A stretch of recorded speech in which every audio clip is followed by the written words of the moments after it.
আসসালামু আলাইকুম। আজকে আমরা দেখব হচ্ছে HP400401 এই প্রিন্টারটা কিভাবে হার্ড রিসেট দিব। সো পাওয়ার বাটনটা প্রেস করে, এই যে প্রিন্টারের দেখেন পাওয়ার বাটনটা প্রেস করে ঠিক ডিসপ্লের বাম পাশে কর্নারের নিচে এখানে আঙ্গুল দিয়ে চেপে ধরবো, এটা স্ক্রিনটা চেপে ধরবো, এই যে ঠিক এইভাবে চেপে ধরবো। তো সেক্ষেত্রে একটু সময় দিতে হবে। আমি কিন্তু পাওয়ার বাটন ছেড়ে দিয়েছি পাওয়ার দিয়েই। তো যাই হোক, প্রিন্টারটা স্টার্ট হচ্ছে। তো এই বাটনটা ছাড়বো না যতক্ষণ পর্যন্ত এখানে পার্মানেন্ট স্টোরেজ লেখাটা না আসবে। তো চেপে ধরে আছি।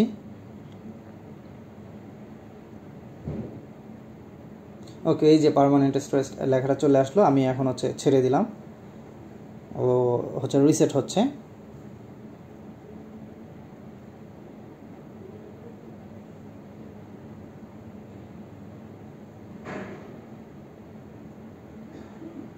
একটু সময় নেবে আর কি। ওকে, ল্যাঙ্গুয়েজটা সিলেক্ট করে দেবো ইংলিশ। ইয়েস। এখানে লোকেশন আসলে বাংলাদেশ খুঁজে পাবে না, সো দেখি তাও খুঁজে বাংলাদেশ পাওয়া যায় কি না। না, বাংলাদেশ নেই। সো আমি ইউএসএটাই সিলেক্ট করে দিয়ে দিব, যেহেতু বাংলাদেশ নেই।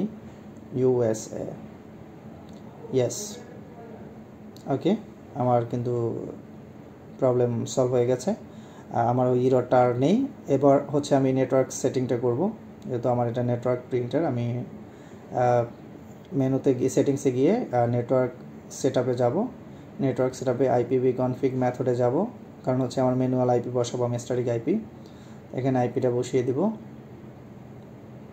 আপনাদের আইপি আপনারা বসাবেন। আমার যে আইএসপি বা আমার যে লোকাল ইন্ডিয়া যে আইপি আছে, আমি আমার সেই আইপি বসাবো।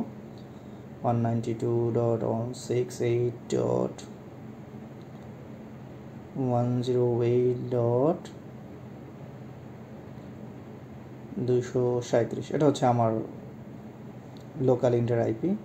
সাবনেট মাস 255.255.255.0 যেটা আছে এটাই থাকবে। আপনাদেরটা আপনারা বসাবেন।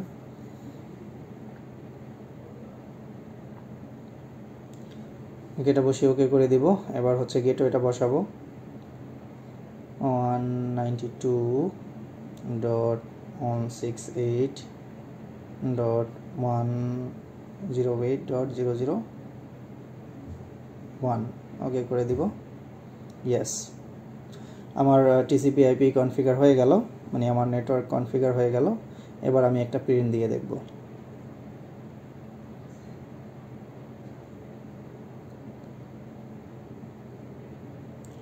প্রিন্ট দিয়েছি। হ্যাঁ, প্রিন্টিং ডকুমেন্ট প্রিন্ট হচ্ছে।